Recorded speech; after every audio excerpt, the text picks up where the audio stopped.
At our convention, we began introducing the idea of paradigm shifts. And church-based theological education is the first one that we're going to talk about and look at.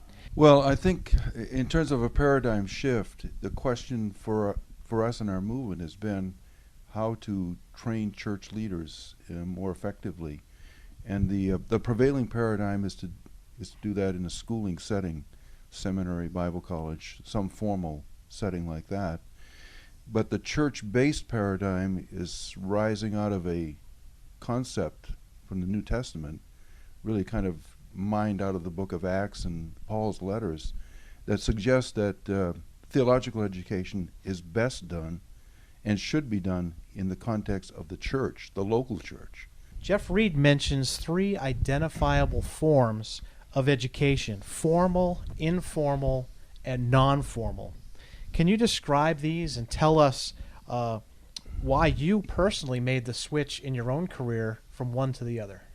Yeah, I appreciate that question, and I like the order in which you ask them too, because formal is the kind of the dominant paradigm in theological education today. It's the paradigm that is related to formal institutions, schools that are characterized by classrooms, campuses, exams, assignments, that you go away for your education. Informal would be a form of theological education that's really just focused on relationships. And there isn't necessarily even a curriculum. There's just the opportunity to do ministry and to be around those who are doing ministry. What non-formal does in some ways is bring some of the best characteristics of both of those together.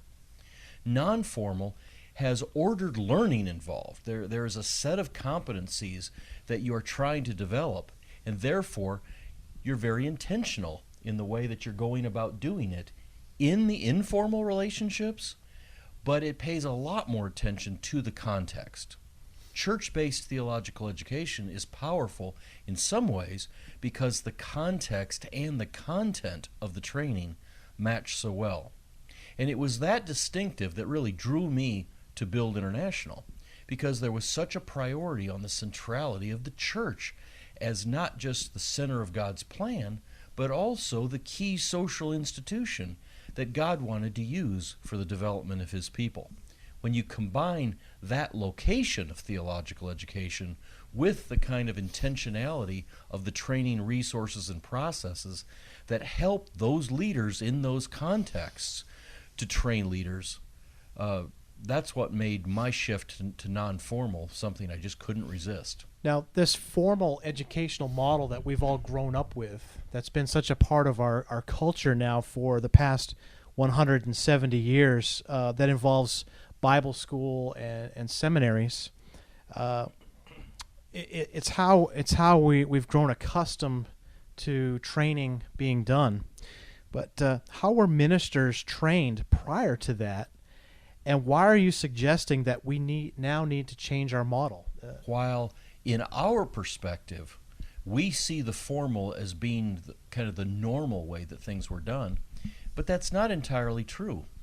It's not been true around the world. Around the world, most of the ministry leaders, most of the church leaders have not been trained in the formal Bible college and seminary context. I would argue it's also true in North America, that most of the church leaders in North America have not been trained in Bible colleges or seminaries. Most of them have emerged in more of an informal training process right in churches.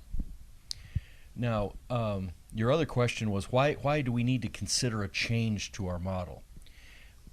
Sometimes it's not so much a change to our model as a change of the way we think. Because when we think that the only way you can be trained for ministry is to go away to a Bible college or seminary, well, then we've disregarded all those other ways that it had been done. And certainly before 170 years ago, no one was trained in that way, or virtually no one. Most leaders were trained by a mentoring process of someone who was already in ministry. And they did that because that's a fairly natural thing that has existed in almost every culture in all of time. The school itself is a fairly modern Western institutional convention. The mentoring, where an older leader just brings a younger leader alongside them, is a pretty ancient model, and it's one that we see described in the Bible. We certainly see Jesus doing that with his disciples, and in the most concise statement in Scripture that we have about how to train leaders, Paul tells Timothy to do something that is primarily a mentor-based approach to ministry training. Yeah, I think, as I recall my upbringing, one of the most influential persons in my life was my father, and it was that mentoring kind of thing. And as I've followed and learned a little bit about church-based theological education, there came a time where there weren't enough mentors and leaders, and there was a movement toward the institution. So you moved away from kind of an acquiring of wisdom model to the pursuit of academic credentials, so to speak, or passing a class. And I know, having been in the seminary model for many years, even though I gained a lot from that, you may have 100 people in a classroom. And having done some teaching, it's virtually impossible for that one professor or teacher to have the kind of relationship with students on an individual basis that they need. And I know it's a good work, they work hard, but there are some really incredible drawbacks to that. And I think just one other thought is that church-based theological education begins to tear down some of the obstacles or walls that we put up, thinking that a person can't be equipped and trained in the context of the ministry of the church, that somehow we've got to go somewhere else. You know, I remember in my own coming up in the church. I grew up in the church. My parents, lugged me to church when I was 4 or 5 years old, and all my life I was a church rat, and sleeping in the pews and all of that kind of stuff. Mm-hmm. But one of the things that was very, very powerful is that a lot of the thirst that developed in me for ministry was developed in my home church. And there were great models, great teaching models. That is, as I thought of them when I was a kid. I remember one of them was just an electrician who spoke very broken English. He was a French Canadian, but the passion that was in him for those boys in his class. And I had a teacher who was a telephone operator back in those days, and she was a very rigorous teacher. Took us teenagers into the class, taught us geography and all of this kind of stuff, and we really learned to love the Bible, and were given opportunities to actually teach youth groups and even Sunday schools. And way back then, the church-based model, we weren't thinking that way, but the church became the context for desiring to communicate the gospel, to live the gospel, and to be part of it. But when it came time to get out of high school, the prevailing model was go to college. That's what everybody said, so that's what we did. And I'm not so sure that we weren't in touch with at least a church-based idea, not a developed theory or developed paradigm for sure, but it certainly was there, and it almost suggests to me that was really the Holy Spirit working in a more powerful way to instill in me the desire for theological learning. And that happened in my local church, really, well before I got to Bible college. With this church-based theological education, let me understand, are you saying that we should take the what we're doing at the Bible college and seminaries and house it in our local churches, and that we should try to do the same thing in a local church? If you're asking me, the answer to that is no. I don't think that's the. Is that what we're saying? I don't think that's what I'm suggesting or thinking about church-based education, but education that's truly inside the church, part of the church ministry, encompassed by the church, not just just an adjunct to the church or an add-on to the church, but something that's truly rising out of the church. That's what I think is the way in which we should be thinking. Okay. So what does that look like? A church-based theological education. What would that include? Well, I would describe a truly church-based theological education program as not just being a transplanted set of courses that could be offered on a campus and taught by the same people who would be teaching on a campus. One of the things that makes it truly church-based is that the church leaders themselves are central in the process. That the church-based theological education is something that the churches are doing. And if the churches are doing it, then their leaders need to be central in it. And the life of the church is to be central in it. It's not merely about academic information. Right. Things should change because it's on that. It's being offered within the structures of the church, not just the building, but within the programming of the church. It's part of the life of the church, not just a tenant who happens to be using that church because the Kingdom Hall was already booked. Let's broaden our scope a little bit now, and I want to ask, how could this educational model, or how is this educational model being used in the Global South as we think about our mission fields and the training that needs to happen to equip the large number of evangelistic efforts that are going forth in the rest of the world? Well, at least with the partners of Build International, there are huge things happening in the Global South, particularly in India. And most of the large church planting movements in India are using the Build resources and the Antioch School degree programs for their training of leaders. Mm-hmm. And they're doing it for a few reasons. One of the reasons is they're not satisfied with most of the traditional theological education institutions that do exist in India, and there are lots of them. They also want to do something that's an alternative to the write a check, get a degree operations, of which there are plenty in India. But the main reason is because they are church planting movements. The training needs to be something that comes alongside the leaders in ministry, not something that pulls them out, even for a season. The best leaders need to stay in ministry. And so one of the characteristics in the Global South is that they at least they are using the Build resources so extensively because it allows them to train all of their leaders at all different levels in an integrated manner while continuing their movement forward in the progress of the gospel. And that's beneficial because they don't have to go away for 4 years or however long to earn degrees outside of ministry generally. Correct? Most of the people who actually go away for their theological education step away from the church planting movement as well. And they've seen a lot of that. There's a place for that still, I think, but not if what you're trying to do is to sustain a church planting movement.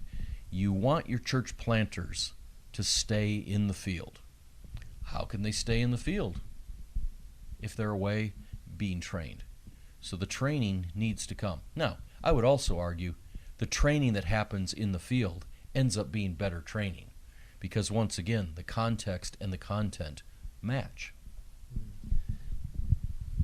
One thought I had regarding this question you just asked us was that I know it's not totally true, but in many of the places that I've been around the world,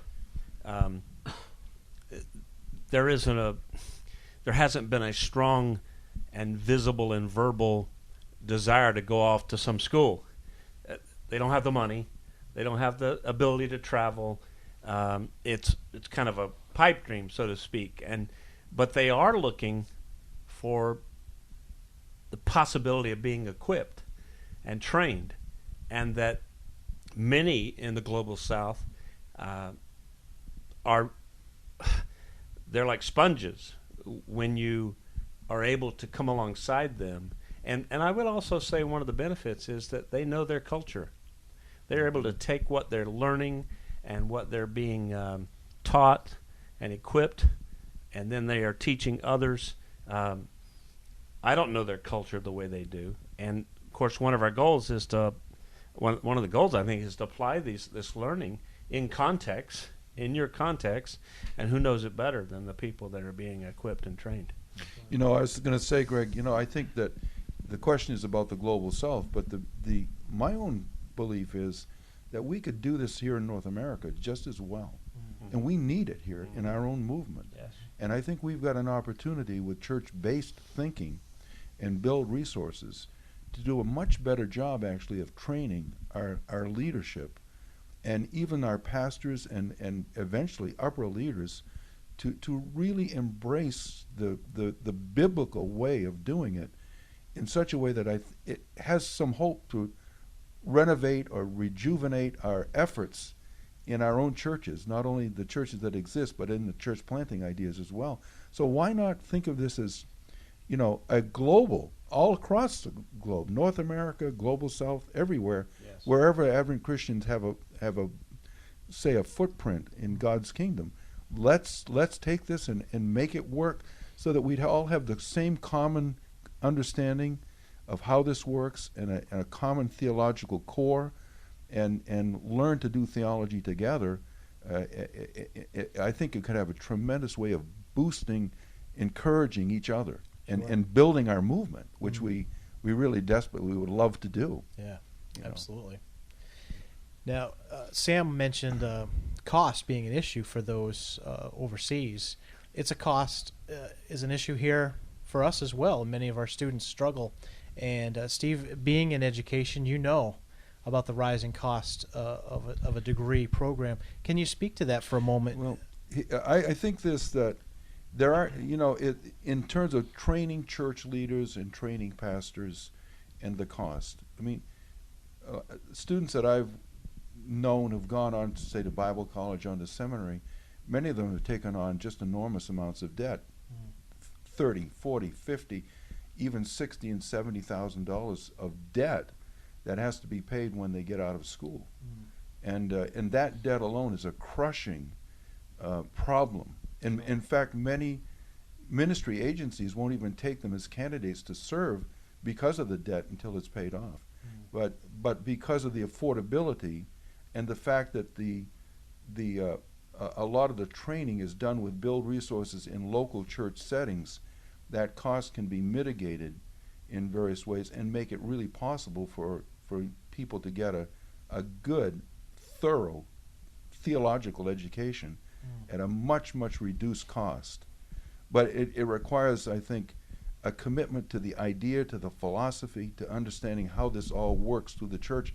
But it's a tremendous value, I think, tremendous value. Yeah, and if a local church shares this perspective, they often will provide funds because they're taking the responsibility to equip and train people in their body. Exactly. Which they don't necessarily do for a kid going off to some school 2,000 miles away. No, it's probably true. I mean, some students who are doing technical training, engineering, nursing, whatever, they may need a university education or a college education. But from a church leadership perspective, my view is that we're a far superior approach, not simply because of the money, but because of the nature and the philosophy of the education itself.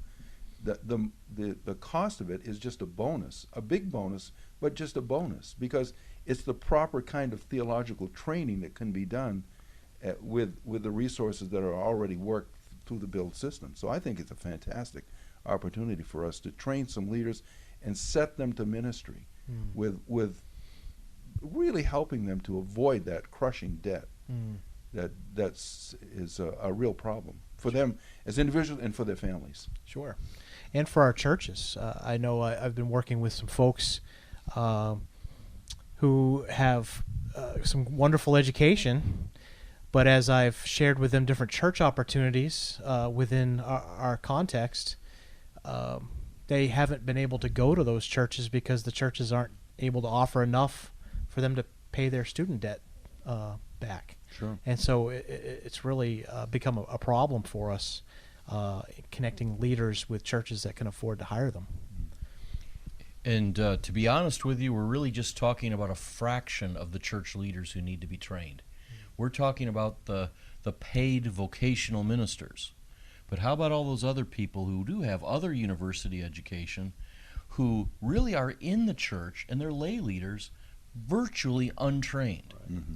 Church-based theological education using built resources and Antioch School degrees allows you to serve both of those people together. So people who are on a track toward being vocational ministers, they're able to participate at a much more affordable cost.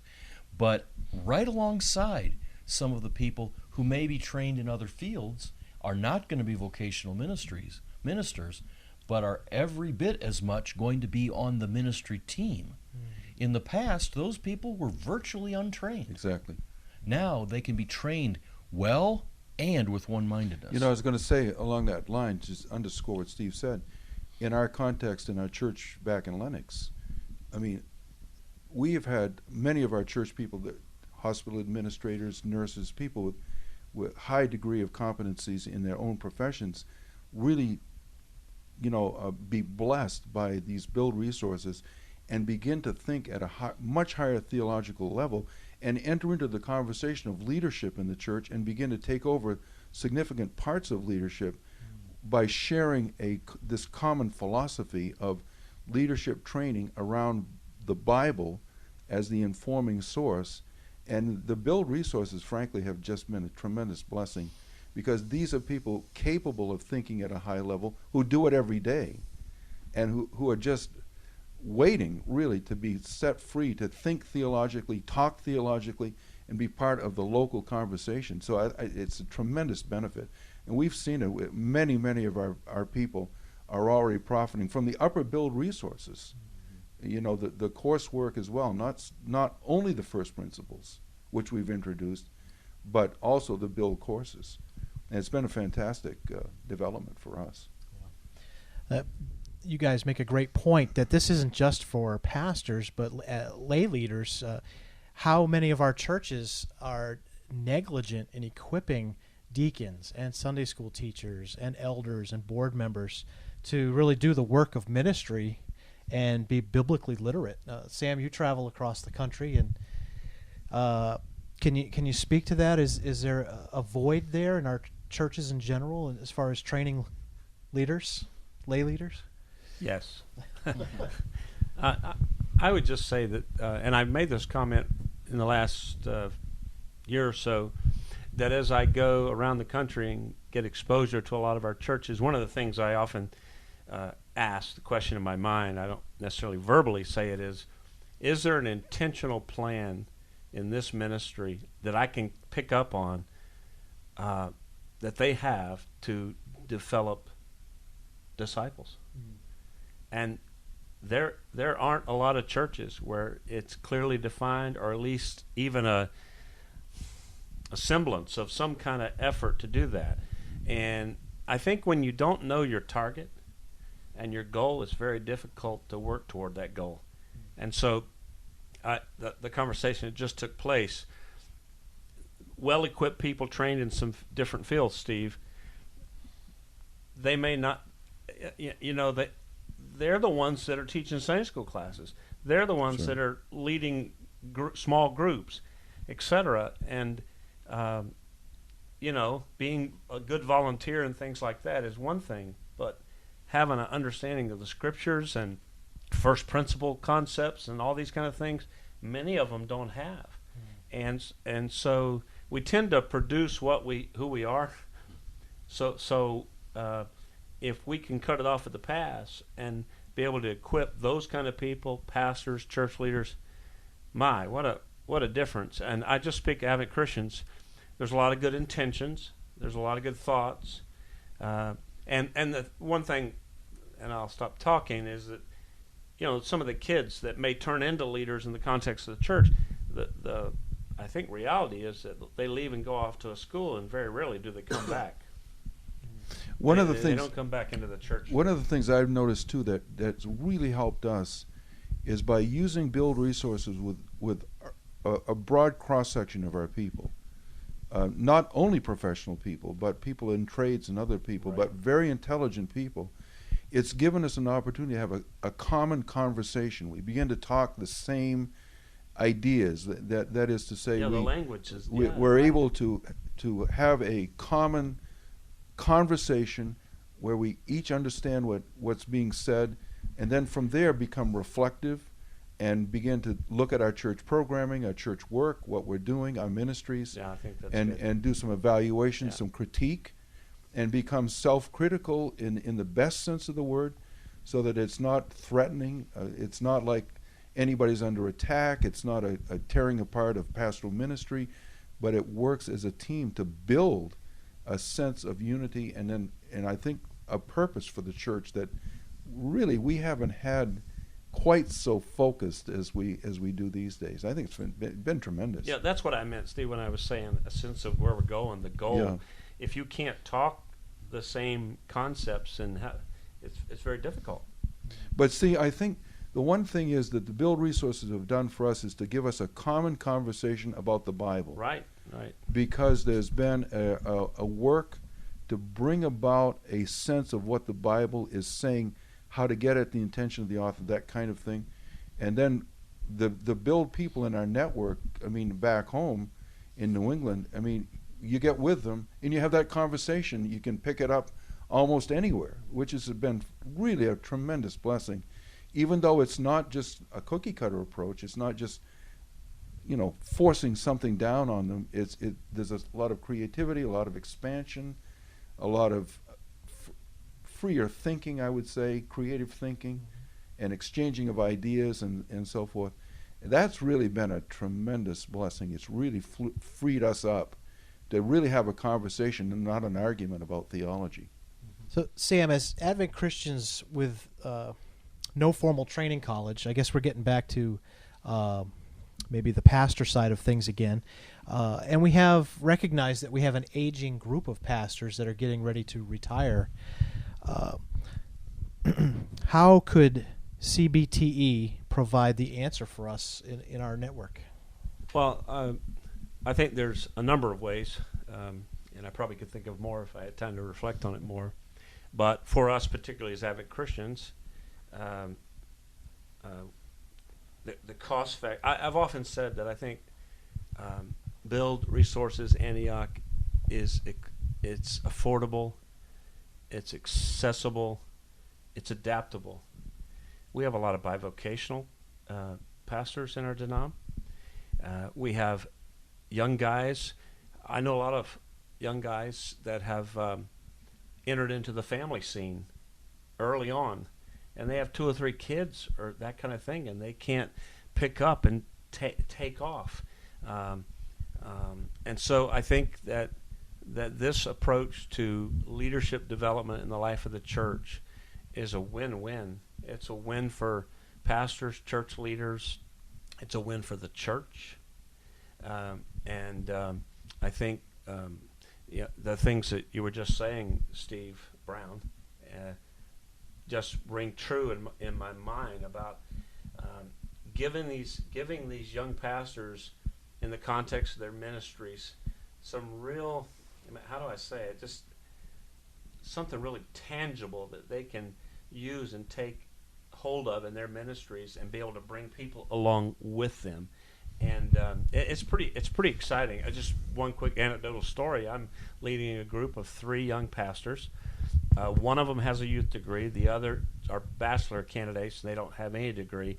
But just going through Acts and Pauline epistles, sitting with those guys, and them they are getting a glimpse of what the church ought to look like. They're sensing that they look at their churches and they go, oh boy. And one of the guys said to me at our last meeting, he said, I've got to begin to pull some of my leaders into this, even while he's going through the process himself. And I thought, well, that'd be a tall order, but it's changing the mindset just with these 3 guys that are just beginning. So I think it affords us a lot of opportunity to do some dynamic stuff. There's one thing that I wanted to say. I wanted to ask Steve a question. One of the things that impressed me about the Build Resources and working with the people here with Build is that there was never an effort to transform, change, or sort of challenge denominational theology, whatever we might have held as our sort of our secret doctrines or those things that are precious to us. There was always a sense of great liberty to engage in theological conversation without this sectarian discussions about prophecy and these kinds of things. And I'm just curious as to how you guys build that into your program, how you relate to that, because you're dealing with multiple denominations across the world. We're dealing with about as wide a spectrum as exists, and we work with all of them. And I would say, and it's not because we're not familiar with denominational debates. Some of us come from backgrounds where we've been very involved in that. But I would say what we've chosen to do is identify ourselves by the things that every denomination ought to agree on. However, that doesn't mean forcing them all into the same box. I have to be careful how I say this. Most denominations are organized around important secondary matters that distinguish them from others that they agree with on central matters. But what they focus on are those important secondary matters, and those things take so much of their attention maintaining their distinctives that they actually lose sight of the things that they agree with. And those the result being is that those central things aren't central to them anymore. What we've been able to do is to create a process that keeps those central things central and helps those central things be a point of reference where everybody rethinks those important secondary matters. And as a result of that, some of them recognize things that they do need to change.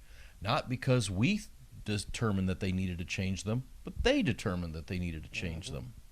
I know that I for one appreciated that aspect of the Bill program, and then coming into the discussion and listening to the discussions on a lot of different levels, it was very, very refreshing, because there was no sense of needing to defend your theological turf. As a matter of fact, you felt more free to criticize your own theology because of the nature in which it sort of was laid out from a biblical perspective, kind of through the scriptures, so to speak, that kind of thing. So letting scripture challenge you at every point, from philosophy to practice, even to the way in which you express your doctrines, and what place they should have in your total program, and what was most important, was of first importance in terms of building people in the faith and so forth. And some of those things did drop back as a sort of a second or tertiary concern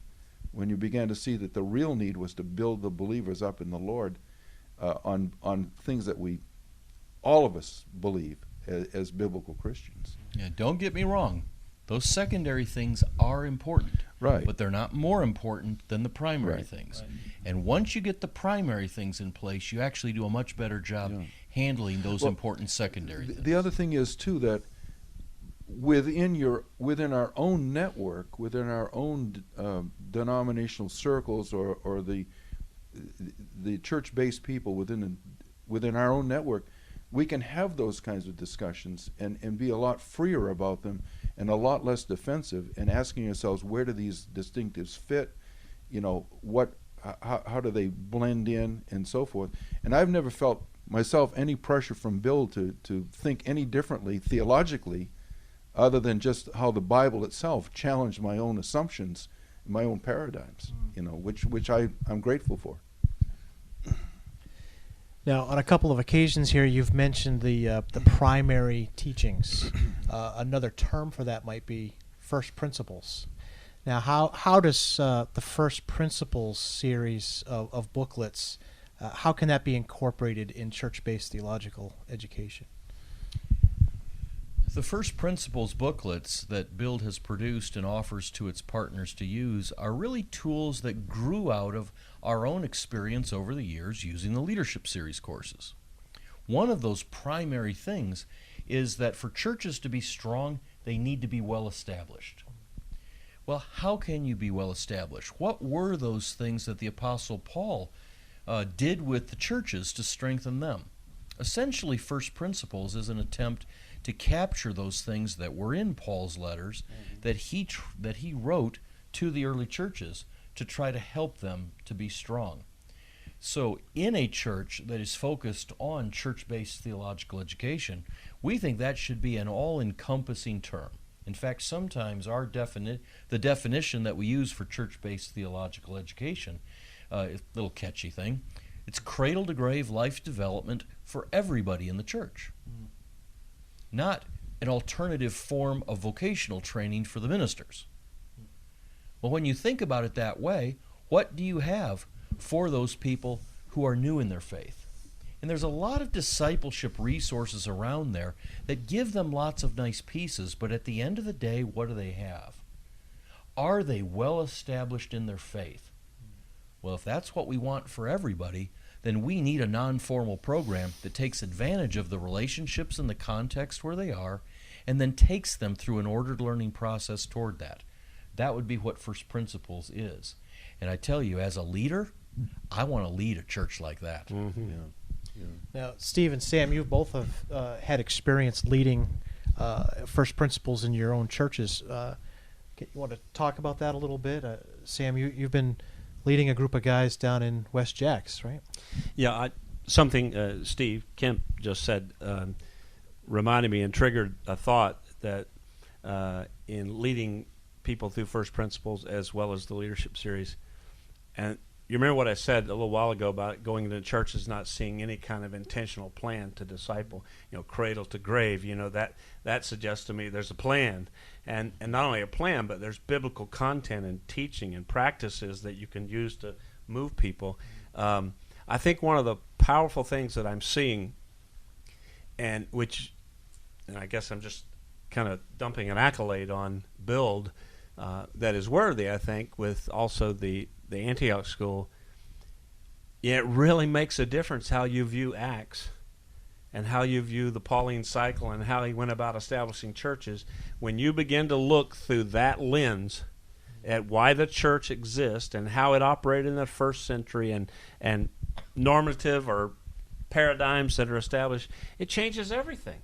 One case in point, one of the guys after Pauline said, "My goodness, we have just messed this thing up." He says, "We've relegated missions off to a women's group or a section of the church, and what I'm seeing is that the church is a mission organism." And the lights came on, and he said, of course he wasn't happy about it because he realized what a mess he has in his church. But so our Sunday school class was an okay Sunday school class. We were, studying the scriptures and everything, but we have probably about 25 people that are really excited about basic biblical truths that are put in a format where they can grasp it and they can pass it on. So my experience, both at the First Principles and the Leadership Series, has been extremely positive. It's kind of re-energized me, even with a lot of the academic training I have. It has re-energized me. So, my experience is really positive. It can work. It takes commitment and time from everybody involved, but well worth it. Sure. Well worth it. I can comment specifically on First Principles. When I first learned about the First Principles series, the Build resources, I went home with these resources and began to teach a home Bible group of, about 15 to 20 people. And we went through several of the booklets together. One of the reasons I did that was I wanted to learn how to be a better leader of a discussion rather than just telling everybody what they ought to believe. Right. And what I found as we did that it was not just it sort of unleashed all the folks in the group to really have significant theological discussion and opinion, but it also helped me to understand that, that the way I was thinking about teaching people was sort of not working very well. But the more important thing was that First Principles idea caught on, and then it just spread out into the church. And I don't lead any particular movement, but our pastoral leadership team and others, we've got many, many groups now using First Principles series. And it's great, and even some of those guys have been through the training, and now they're beginning to lead groups. And that's been the blessing of it, because you can see it just become part of Christians' lives and Christians' approach to the Bible. DNA, and they start yeah. using it as part of their DNA. So it's a fantastic thing. Right. It really has worked well for us. So I'm a big believer in first principles. This all sounds good, but every few years there's another nice program that comes along, and everyone gets excited for a little bit, and then it's gone. Is this just another program that's going to be here today and gone tomorrow? My answer to that is, I don't think of it as a program. I think of it as something deeper than a program. I think of it as an approach to being a Christian. It's a way of life. It's a way of understanding the Bible. And from that point of view, when you look at the resources that Build provides, it's not a program, but they're tools to help you do what is part of not only our responsibility, but our joy as Christians in learning and developing our lives. So why shouldn't it be there? Because it's been there from the beginning, and actually it's the way I believe the way the Lord intends it to be more based in the church, in the life of the church, the culture of the church, and the church becoming part of the learning community. I think that's going to keep on going. I believe. So no, I don't see it as a program at all. Okay. Should say at all. I mean, it can be seen that way, but I don't think of it that way. I would just say that if people see it as a program, it won't last. Right. But when you get involved in what's being taught and passed on, and it gets into the DNA of the leaders and the people, and they get excited, it'll be around for a long time. Because I think it's not that we've been trying to pass on unbiblical things in the past, but this really gets at the heart, I think, of what it means to be the church and be responsible leaders as a part of the church. I want to add one more thing in too. I've had several years of association with Build and Build leadership, and a variety of different people at Build. And the thing that's impressive is the integrity of their efforts to build, to push out this church-based idea, and everything about the people assembled, the team here, has just continued to prove the camaraderie, the sense of brotherhood, the sense of unity, the sense of pulling together to make the church-based idea, part of our churches. I could say it that way. So it's been very, very fine that way. It's when you think about programming, sometimes you think about people pushing products and their ideas and so forth, but it's not so much that as it is trying to get us to understand what the Bible, what is embedded in the scriptures, and that's been very, very refreshing and sort of helped a great deal in that regard. We're not going anywhere except wherever the Lord is working in the world. And to the degree that Advent Christian is characterized as a church planting movement, I think our resources are going to end up being even more central to them. Yeah. So what relevance does all of this have for our pastors, the church-based theological education? It's nice for us to sit around and talk about it, but really, what does it mean for our local church pastors? And for some, this might just sound like more work. So, well, it is more work. It is okay, work. But it's a different kind of work. It's a work that has an end. A result. A work that God uses. So why should they buy into this? Because it's, well, if I may say it, it's the way of Christ and his apostles. That's why they should buy into it, in my opinion. And I think that can be proven from Scripture itself. But anyway, maybe Sam has a better comment than that. No, I think that's right on. Not to beat a dead horse, but a lot of our guys are never going to the seminary. They're not going away for 4 years for training. And I think it has the ability to instill a sense of hope in them and their people and the church and their ministry, because they can be effectively trained in what is true and biblical. So I think it's extremely relevant, because I think our world is getting worse. And when we see all this going on in the world today and everything, and the Lord put the church here to be his voice and body in this world, and we need to be the most effective body we can be. And I think this is one of the ways that we can help our leaders do that very thing. You know, I appreciate Steve's answer, honest answer, that it is work. Indeed, it is work. The question I tend to ask is, what are you doing that's a higher priority? Yeah. Developing the people of your church so that they can be established in their faith. Developing leaders. What are you doing that's more important than that? And you may say, I don't have time to develop leaders. Well, there is only one solution to that. Develop leaders. That's right. That's right. Yeah.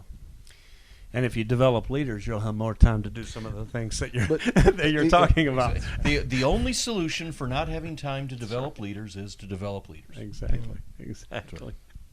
And, you know, it's a matter of priority. And the question of priority isn't just a decision of the mind. It's also a question of what is the priority of Christ himself, of the apostles, of the Spirit.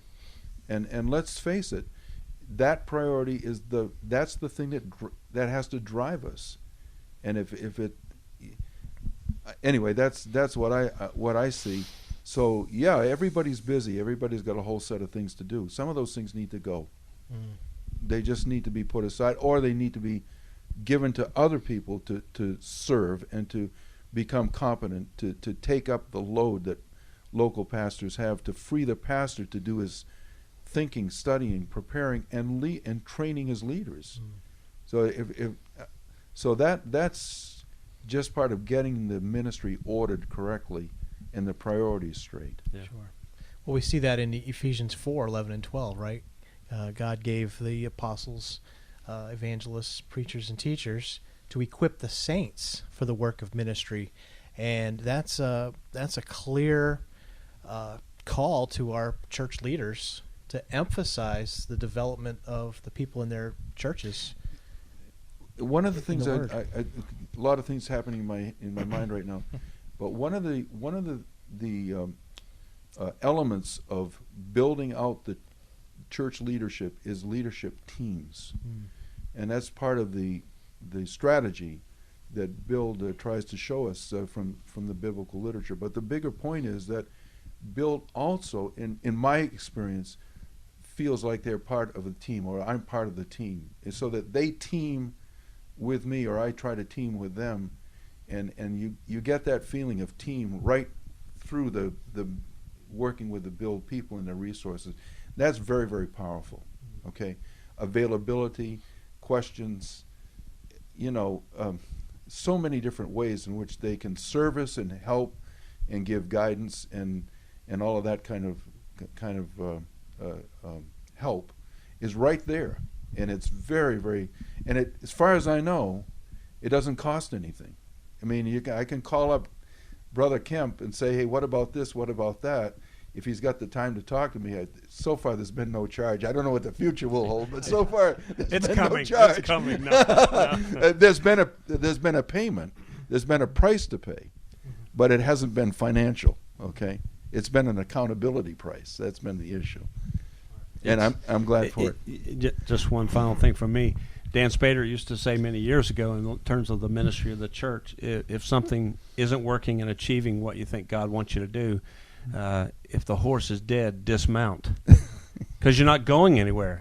And I think that Steve Kemp's advice a while ago, you've got to develop leaders. And if what you're doing now or what you're not doing is not moving in that direction, you need to dismount, get rid of some things, and focus on a plan from the Bible that makes a lot of sense biblically and practically. Yes, absolutely. Well, any closing thoughts or comments as we wrap things up?